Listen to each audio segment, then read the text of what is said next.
Ok, bueno, ahora que ya hicimos el aprovisionamiento de nuestro servicio de base de datos y de storage account, déjame explicarte unos conceptos de red o comunicación de servicios que va a ser muy importante que los tengas en consideración para terminar de aterrizar bien estos conceptos sobre las entradas y salidas de cada uno de nuestros servicios. De hoy en adelante, ¿no? Vamos a identificar que prácticamente nuestros servicios pueden tener entradas a las cuales vamos a denominar inbounds y salidas a las cuales vamos a denominar outbounds. Como bien sabes, pues hemos configurado la VNet 10.0.0.0 Preca 16 y lo que nosotros buscamos es la comunicación efectiva de cada uno de los recursos, efectiva y segura de cada uno de nuestros recursos para que puedan hacer los distintos tipos de integraciones y provisionar el servicio que nosotros estemos desarrollando. Entonces vamos a colocar ahorita el ejemplo de la API, ¿no? Que claramente la API es la que va a estar teniendo esa comunicación directa con la base de datos. La API internamente, esto haz cuenta caso que es cuando ya estemos, digamos, en nuestro ambiente de desarrollo o nuestro ambiente productivo, la API va a hacer peticiones a la base de datos a través del private link que nosotros definimos en nuestro DNS Zone, como recuerdas, cuando estábamos definiendo la base de datos en el DNS Zone, nosotros definimos ese dominio privado con el cual vamos a identificar a la base de datos, ¿no? Al cual vamos a identificar a la base de datos al momento que la base de datos, al momento que otros recursos empiecen a hacer peticiones a la base de datos. Ahora, estas peticiones específicamente por dónde entran. Bueno, pues entran por algo que se llama inbound. La API, no, nuevamente haz cuenta caso que tú aquí tienes en tu API desarrollada con Python o con Node.js y hiciste tu conexión con tu driver de SQL, estableciste tu connection string. Como sabes, cuando uno establece un connection string, uno debe colocar el nombre del servidor. En este caso, para nosotros, este va a ser el nombre del servidor. Nuevamente, esto es una vez cuando ya estemos haciendo toda la comunicación interna dentro de nuestra red privada, o sea, cuando ya tengamos nuestro servicio en el ambiente de desarrollo o producción. Entonces, la API, ¿no? A través de este private link o DNS zone, supongamos de que lo que busca hacer es consultar los usuarios, ¿no? Entonces, la API lo que hace es que manda el query, ¿no? Nuevamente, esto entra por su canal de entrada del servidor de base de datos, seleccionando una base de datos en particular, que en nuestro caso era la OTD.db, por ejemplo. Y acá teníamos nuestro OTD.server.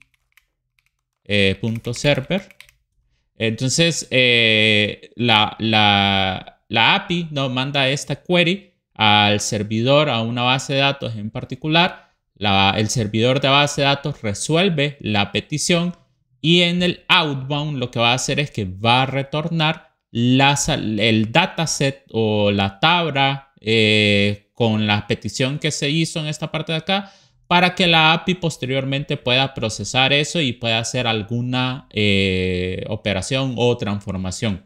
Entonces, este concepto es muy importante porque nos deja claro de que los servidores, ¿no? O los servicios que nosotros estemos configurando tienen tanto una entrada como una salida. Y este es el caso cuando nosotros estemos haciendo todo internamente dentro de nuestra red privada.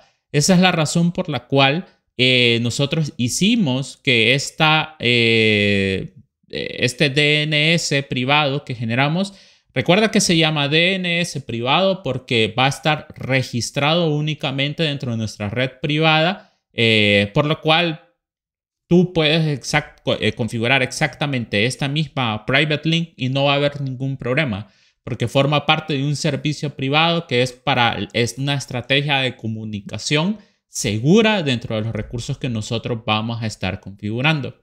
Sin embargo, te puedes preguntar, Pero cuando nosotros conectamos el cliente de SQL, que en este caso usamos el Azure Data Studios, que es este de acá, nosotros lo hicimos a través de la DNS pública. Entonces, ¿qué fue lo que exactamente sucedió con la DNS pública? Nosotros, ¿no? Haz cuenta y caso que aquí vamos a tener nuestro ambiente local de desarrollo. Recuerda que el ambiente local son nuestras máquinas donde estemos haciendo el desarrollo de la API o el desarrollo de una aplicación de consola, o podemos tener nuestros clientes de SQL. Entonces, estos dos clientes, al final del día, tanto el desarrollo de la API como las consolas terminan siendo clientes también que hacen peticiones al servidor de la base de datos. Salen esas peticiones a través de una IP pública, que esa IP pública normalmente la provee nuestro proveedor de Internet, da ese servicio a nuestro proveedor de Internet, y esta IP pública, ¿no? De nuestro Internet Provider hace la petición, en este caso, al DNS público. Entonces, al momento que nosotros hacemos esa petición a la base de datos, por base de datos, digamos que aquí tenemos como un validador de IPs, ¿no? Entonces, si la IP que salió, ¿no? O que está haciendo la petición forma parte del firewall, lo que hace es que deja entrar la petición de acuerdo a la base de datos o a nuestra VNet, porque al final del día ya la base de datos forma parte dentro de este segmento de red. Y al ser válido, bueno, pues aquí ya puede entrar, digamos, la petición que viajó ya sea de aquí o de acá, que puede ser la selección de nuestros usuarios, ¿no? En la parte del inbound.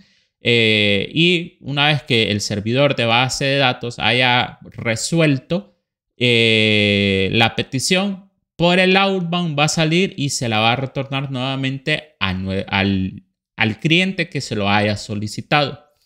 Entonces, de una u otra manera, el outbound claramente sí tiene una salida hacia Internet, que va a salir sí y solo si la IP haya pasado por el firewall, ¿no? Para poder hacer esa salida hacia Internet y poder conectarse ya sea con el ambiente local que nosotros estemos desarrollando y con el cliente de SQL que nosotros estemos utilizando también.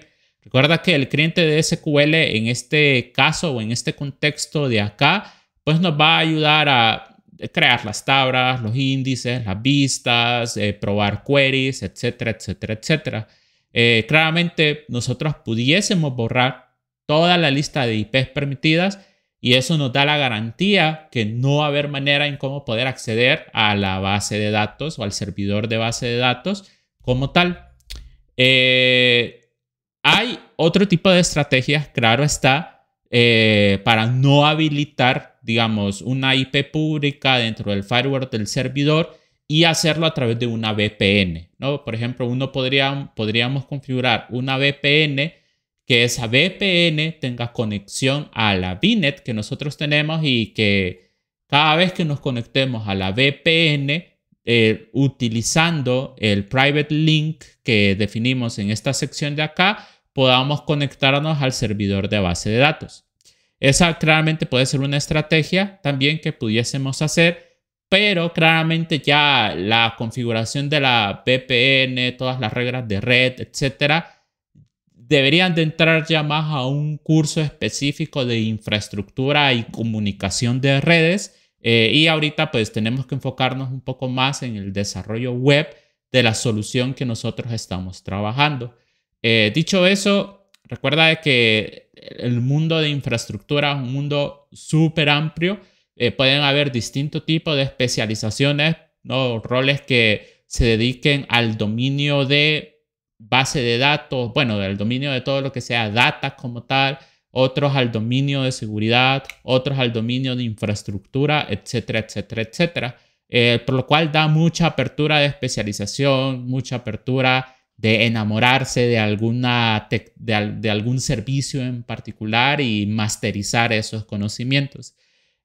Como conocimiento general para pues, estos videos que están desarrollados para universitarios, ¿no? Para estudiantes que estén en una licenciatura en informática, en una ingeniería en computación o en ciencias de la computación. Perfectamente esto da un buen entendimiento de los servicios en la nube, cómo poder establecer conexiones seguras, configuración de VNets, etcétera, para poder dar ese valor agregado en el desarrollo de los proyectos que nosotros estemos trabajando. Entonces, esto es un poco el escenario, ¿no? De la comunicación, tanto de inbounds, outbounds de la base de datos. Dicho eso, claramente ahora lo que toca empezar a configurar es el App Service Plan con las dos web apps que vamos a tener. Una web app para la API, una web app para la UI. Como habíamos comentado en sesiones anteriores, la API la vamos a estar desarrollando con Fast API de Python y el frontend o la UI la vamos a estar desarrollando con React.js. Entonces, ahora, dicho eso, ¿no? Y volviendo a mencionar el tema de los inbounds y outbounds, ahora enfoquémonos en el servicio de la API o el servicio de la web app. Claramente estos van a tener también un inbound y van a tener también un outbound.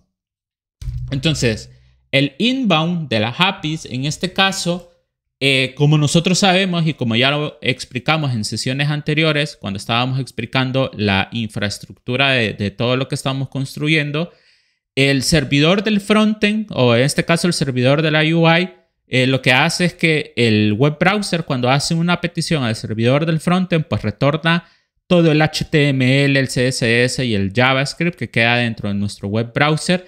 Y claramente nuestro web browser, ¿no? hace peticiones a la API, ¿no? a este servicio de la API que vamos a tener en esta sección de acá.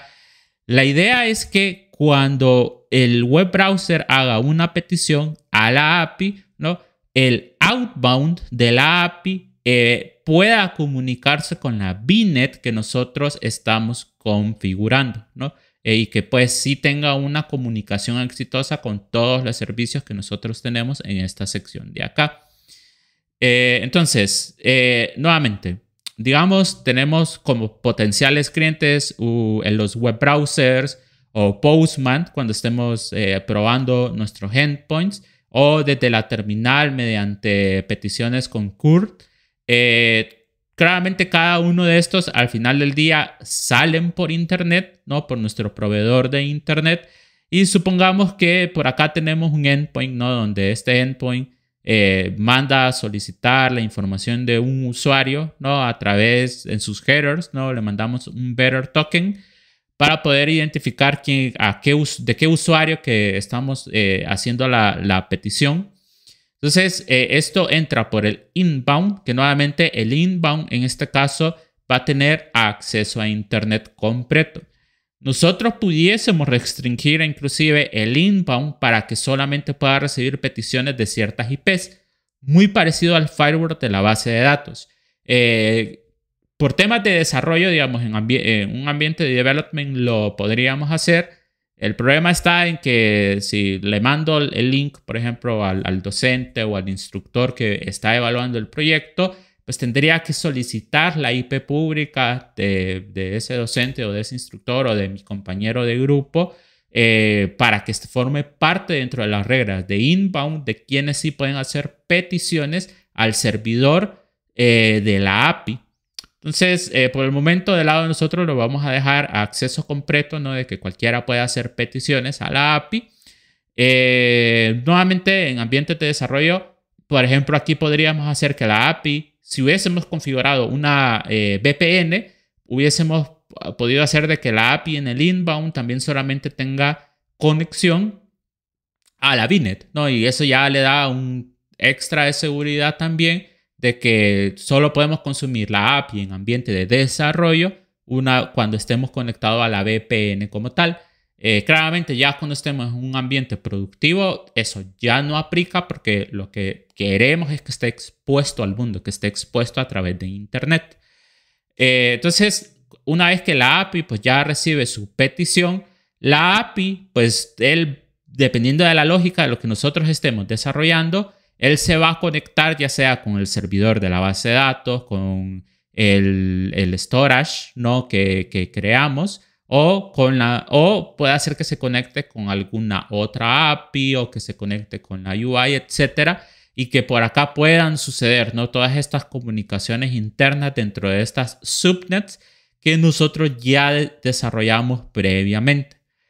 Una vez, ¿no? Por ejemplo, tomando el ejemplo de que por la API, digamos, aquí entró la petición de obtener la información de un usuario en particular y esto claramente entra al servidor de base de datos. El servidor de base de datos va a suceder exactamente esto, ¿no? Esto que te expliqué acá.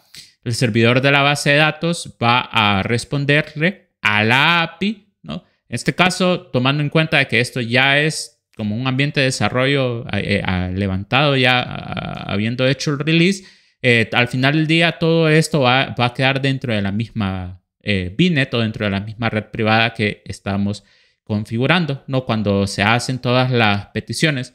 Y una vez que ya se ha resuelto, ¿no? Digamos, esa comunicación y la base de datos le responde a la API, el API ahora tiene que responder al cliente que le hizo la petición, en este caso mediante un endpoint, la respuesta, ¿no? Claramente acá la respuesta de la API pues ya va a ser ya sea un JSON, ¿no? O algún XML, dependiendo de cuál sea la estrategia de comunicación que se haya establecido, ¿no? Entonces, aquí la API, ¿no?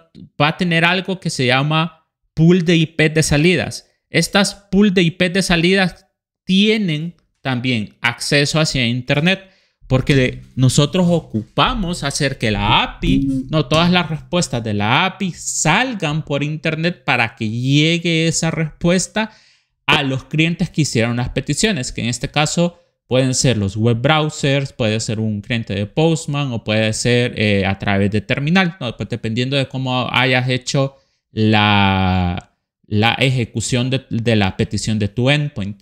Entonces, este es un poco la estrategia de red, podríamos decir, de la API. De la UI claramente es un tanto distinta, ¿no? Porque la UI lo que hace al final del día es que la UI no se comunica con ningún servicio en particular, porque solamente contiene el HTML, el JS y el CSS que lo va a claramente devolver directamente al cliente que lo haya pedido, que normalmente el cliente va a ser un web browser, ¿no? De UI, mandar a llamar Postman o desde terminal no hace mucho sentido. Sí hay clientes que hacen web scraping encima de una UI como tal, que al final del día pues tienden a comportarse un poco como un web browser, ¿no? El tema del web scraping es que una vez que ya tenemos el HTML, pues ya hacemos ciertas transformaciones, ¿no? Para poder extraer algún contenido en particular. Pero con el de la API particularmente, ¿no? Esta es la estrategia que vamos a estar siguiendo para poder hacer todas las configuraciones que se conecte tanto con la VNet para que las peticiones que nos entren, pues que pueda exitosamente hacer la comunicación dentro de las distintas subnets que vamos a estar trabajando. Vamos a tener sus outbounds o sus pool de IP de salidas y estas claramente pues se van a estar comunicando con los clientes que hagan las peticiones. Aquí sale otro caso de estudio bastante común cuando ya laboralmente pues empezamos a hacer las implementaciones de estos servicios y digamos que tú estás proveyendo una API, ¿no? Y estás desarrollando esa API que se conecta con determinada base de datos y esa base de datos te retorna X o Y información utilizando, por ejemplo, intermedio modelos de Machine Learning o lo que sea. Y el cliente, ¿no? En este caso, tu cliente va a estar consumiendo tu API. Este cliente, digamos que puede ser algún proceso batch también que haya hecho, si quieres lo diagramamos un poco para que se entienda un poco más el caso. Supongamos, ¿no? Que tú aquí tienes, vamos a copiar acá, tú aquí tienes tu API, ¿de acuerdo? Y esta API, nuevamente esta API, se conecta con tu base de datos. Vamos a hacerlo acá. Se conecta con tu base de datos y digamos que se conecta también con un storage account, donde digamos que en este storage account tenemos modelos de Machine Learning que se hayan construido y la API tal vez ocupa hacer alguna predicción en particular o algo por el estilo. Entonces, esta comunicación sucede de esta manera. ¿De acuerdo? Y por acá tenemos otro tipo de cliente que no necesariamente pueda que sea un web browser o lo que sea, sino que sea algún proceso batch, ¿no? Que para nosotros este proceso batch va a ser realmente un proceso batch que va a estar alojado en el servidor del cliente comercial tuyo, ¿no? Asumamos que, qué sé yo, que tu cliente, digamos, es, ferretería XYZ, ¿no? Entonces, la ferretería XYZ lo que busca es obtener cuál va a ser la predicción de los precios de determinados productos. Y el servicio de la predicción de determinados o ciertos productos, ese servicio lo provees tú, ¿no? Entonces, esto es tuyo, ¿no? Y tu API es, digamos, lo que tú estás vendiendo, ¿no? El acceso a tu API como tal. No todos los productos que nosotros construimos necesariamente tiene que tener una UI, tiene que ser mobile, ¿no? Claramente existen muchos servicios que lo que vendes es el acceso a la API, nada más, ¿no? Y en el acceso a esta API, pues tú das toda esta información de predicciones de precios, etcétera, etcétera, etcétera. Entonces, el cliente, supongamos que el cliente viene y te dice que ellos van a consumir tu API. Ellos van a consumir tu API para poder hacer lo que ellos tengan que hacer, ¿no? Meterlo dentro del CRM o dentro del módulo de inventario o de manejo de recursos, etc. Entonces, esta API, ¿no? Cuando se comunique con este batch, con este proceso batch de tu cliente comercial, muy seguramente él te va a decir, ocupa cuál es la IP pública, de la API para poder permitir dentro del firewall que se puedan hacer, que se puedan recibir respuestas de este servicio de acá. Eso es bastante común que sucedan ese tipo de validaciones, que el cliente te diga eso, ok, nos vamos a conectar a tu API, pero ocupo que me digas cuál es la IP pública de esta API, porque yo ocupo controlar, ellos, ¿no? Dentro de sus políticas de seguridad, ellos ocupan controlar cuáles son las IPs que van a estar entrando por el outbound que ellos van a tener desde este lado de acá. Recuerda, ¿no? El cliente va a tener, vamos a ver, el cliente va a salir con una petición por esta parte de acá, va a responder la API y la API recuerda de que responde, ¿no? Tiene un tipo de respuesta en particular y cuando esa respuesta la recibe este cliente lo que hace es que recibe una respuesta de una IP en particular, ¿no? Y ellos ocupan validar que esa IP pues, realmente sea una IP que sea válida y que ellos la conozcan, ¿no? Que ellos digan, hey, si esta IP yo la reconozco, por lo cual sí voy a aceptar la respuesta que ellos me van a dar. Entonces, cuando uno quiere hacer eso, dentro de la API, en las outbounds, dentro de las IPs de salida de la API, nosotros podemos hacer la implementación de algo que se llama una IP pública estática. Dentro de esta parte de acá, podemos hacer la implementación de una IP pública estática. ¿Por qué la implementación de una IP pública estática? Porque Azure, por default, cuando te levanta una web app, lo que hace es que le asigna un rango de IPs dinámicas de salida.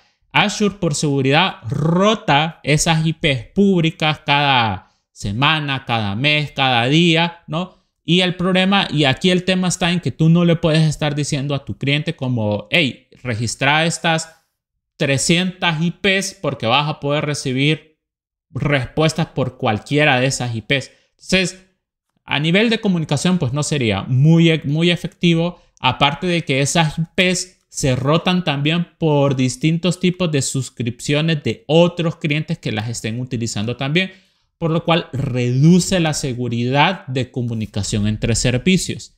Dicho eso, la configuración de esta IP pública estática también no es una muy buena práctica cuando nosotros estamos haciendo las configuraciones de nuestras web apps, cuando el cliente lo solicite, ¿no? Entonces, ¿qué es lo que estamos diciendo? Que todas las respuestas de la API siempre van a salir por la misma IP pública. ¿Por qué? Porque nosotros vamos a pagar esa IP para que siempre salgan las respuestas de la API por esa IP como tal, ¿no? Y con eso ya nos garantizamos también un otro extra de seguridad. Entonces, como puedes ver, realmente cuando hablamos de networks, de arquitectura, de comunicación entre servicios, es todo un mundo aparte, ¿no? Es todo un mundo aparte, es toda una carrera aparte en la que nos podríamos especializar solamente en eso. Pero ahorita por temas del dominio de la clase, que es más una clase de desarrollo web, la configuración de la IP pública estática, pues lo vamos a dejar por fuera. Claramente, si tú quieres hacer el ejercicio, ya conoces Terraform, ya conoces que Azure tiene varios servicios dentro de su marketplace, puedes hacer la investigación, puedes hacer la implementación dentro de Terraform de cómo se le puede asignar esa IP pública estática, ¿no? Claramente, una vez que la levantas, la IP pública estática Azure te la da, ¿no? Y una vez que Azure te da esa IP pública estática, ya te queda reservada hasta que la borres, ¿no? Hasta que borres ese recurso. Y siempre va a salir, ¿no?, las respuestas por esa IP pública, ¿no? Y eso claramente tú puedes validar, ¿no?, dentro de algún proceso batch o dentro de algún ETL, por ejemplo, ¿no? Esto también puede ser un ETL, digamos. Puede ser un batch o puede ser un ETL, lo que tenemos acá, que va a recibir peticiones únicamente de esa IP pública estática que nosotros definimos en este canal de comunicación de acá. Entonces, nuevamente, sé que todo lo que menciono va más a una clase de infraestructura, pero sí es muy importante que conozcas estos conceptos al momento que tú desarrollas tus proyectos, ya sean de frontend o de backend, y ya quieres hacer el release. Y es importante conocer toda esa comunicación que sucede dentro de cada uno de estos recursos para poder exponer seguramente nuestros servicios. El último concepto que quiero tocar, que sí es un concepto aparte, ¿no?, de todo lo que explicamos en esta sección de acá, es ¿qué es lo que vamos a levantar en el siguiente video? Vamos a empezar a configurar nuestras web apps y esas web apps, una va a funcionar para la API, otra va a funcionar para la UI. Recuerda que la web app de la API es el que va a tener toda la comunicación con el Queue Storage, con la base de datos, con el Storage Account, etcétera, etcétera. Y la UI, que la vamos a estar desarrollando con React, va a alojar ese HTML, el CSS, etcétera, que se lo va a enviar a los web browsers cuando empecemos a hacer las peticiones a nuestro frontend como tal.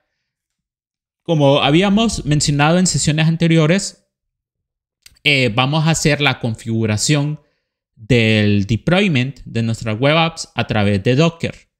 Eso significa de que nosotros tenemos que preparar la web app para que el proceso de release sea a través de contenedores. Cuando miremos en los siguientes videos qué es un contenedor, qué es Docker, qué es Docker Hub, que Docker Hub es el contenedor público, es el repositorio de contenedores de imágenes públicas y privadas, perdón, que nosotros podemos clonar en nuestras máquinas locales o en nuestros servicios, y partiendo de esas imágenes va a ser un desarrollo adicional, etcétera. Así Azure también él contiene su propio servicio de Hub, o repositorio de imágenes. Este se llama Azure Container Registry. Y básicamente nosotros vamos a manejar dos repositorios de imágenes. El repositorio 1 lo vamos a destinar para las APIs. El repositorio 2 lo vamos a destinar para las UIs. Para la UI. Dentro del repositorio 1 de la API, muy probablemente vamos a tener otro repositorio por acá, que va a ser el repositorio de la Function App que vamos a estar desarrollando.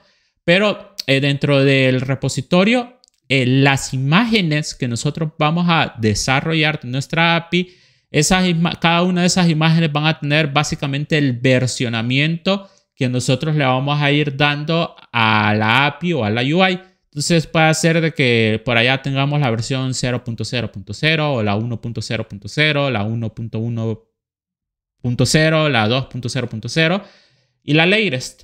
Eso te ha de recordar un poco cuando estuvimos explicando qué significan estos números, qué significan estas versiones de las librerías que nosotros instalamos.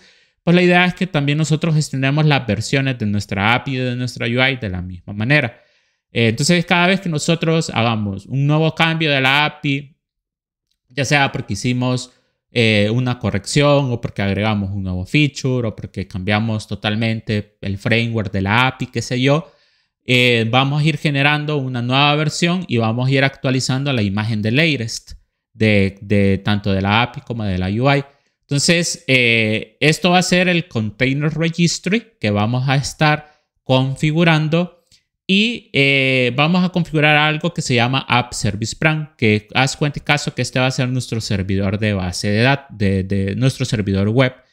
Dentro de nuestro servidor web vamos a exponer las web apps, ¿no? Estas web apps, entonces, lo que va a hacer es que el deployment type va a ser a través de containers, no de Docker, containers. Y estos containers lo que va a hacer es que va a pegarse a una de las imágenes de un repositorio que nosotros definamos de nuestro Azure Container Registry. ¿Cómo vamos a actualizar cada una de estas imágenes? A través de GitHub Actions, ¿no? Entonces, GitHub Actions, vamos, si quieres lo colocamos en este diagrama de acá. Vamos a tener por acá GitHub Actions.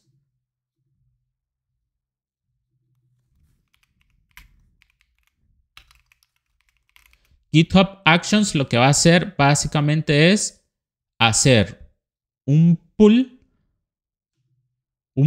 perdón.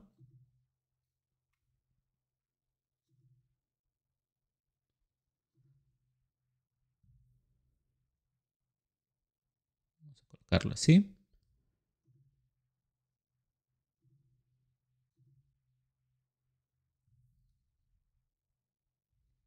¿De acuerdo?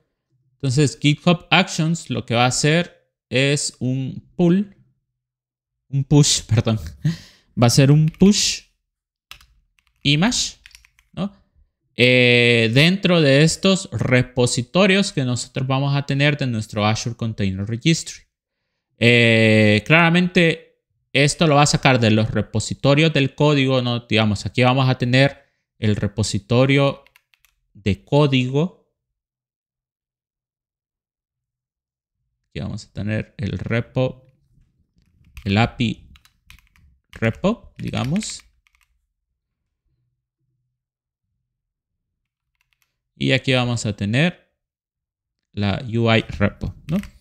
Entonces, claramente, ¿no? De aquí va a estar el cliente. Aquí va a estar nuestro cliente local que vamos a hacer nosotros. Y nosotros vamos a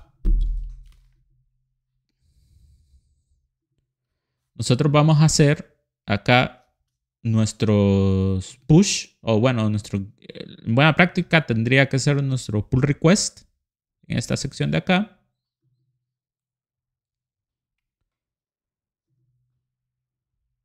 Nuestro pull request. ¿De acuerdo? Nuestro PR. Nosotros vamos a hacer nuestro PR, ¿no? Digamos que aquí va a estar nuestra máquina, a nuestros repositorios. El GitHub Action con el Continuous, con el CD o el Continuous Deliverment.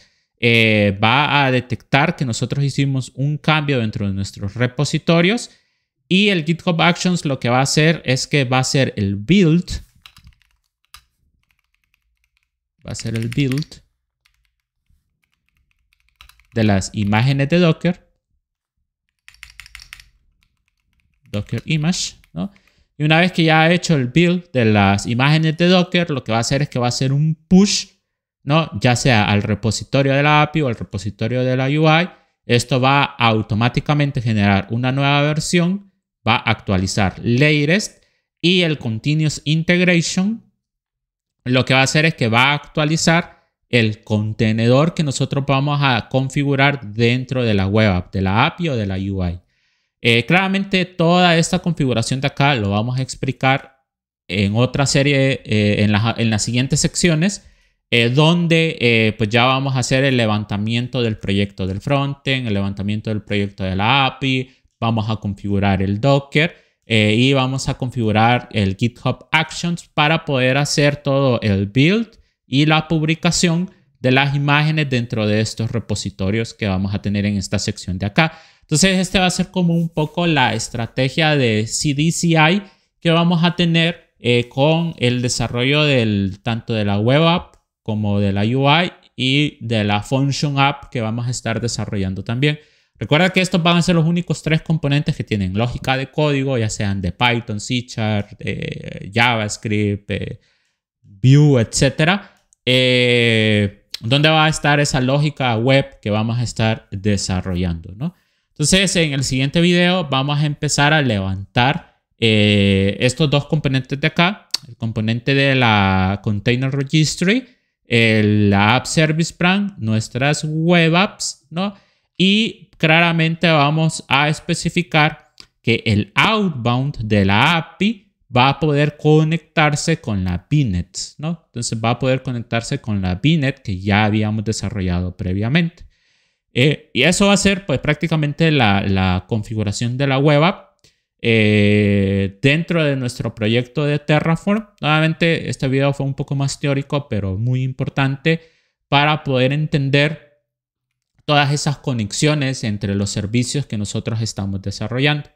Y bueno, pues básicamente esto sería toda nuestra explicación teórica de comunicación de red entre servicios y en el próximo video empezamos a configurarlo dentro de Terraform.